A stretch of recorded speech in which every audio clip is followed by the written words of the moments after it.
d'abord un grand merci, messieurs les journalistes. C'est vrai que dans notre démocratie aujourd'hui, sur les questions de lobby, sur les questions de fraude fiscale, si on n'avait pas ce travail journalistique de qualité dans la durée, et y compris qui nécessite, je sais, beaucoup d'investissement de la part des rédactions, on serait passé à côté de choses extrêmement importantes. On sait que malheureusement on passe certainement à côté d'autres, mais en tout cas, voilà, merci à vous.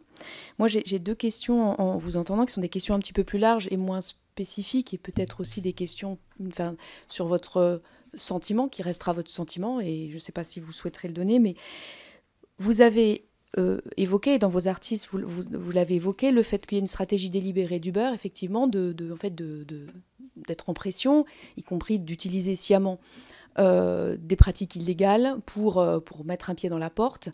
Ça, c'est une stratégie, effectivement, qui est tout à fait...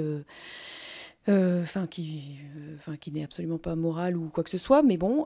Mais est-ce que vous avez conscience que les décideurs politiques, le ministre de l'économie notamment, ont conscience, laissé faire, voire soutenu, voire validé cette forme de stratégie d'entreprise?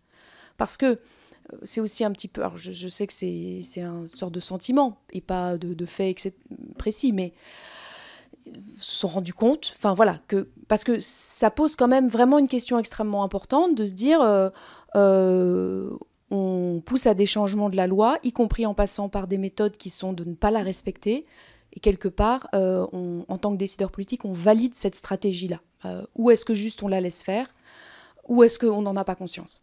Deuxièmement, vous parliez tout à l'heure du fait qu'il y ait un ministre de l'économie qui agisse en dehors finalement d'une stratégie gouvernementale décidée alors même qu'elle devrait être interministérielle. Est-ce que vous avez eu des échanges avec les autres ministres concernés, notamment les ministres du Transport, pour connaître, eux, leur état d'esprit à ce moment-là, dans les dialogues et ou échanges et ou négociations avec la société Uber?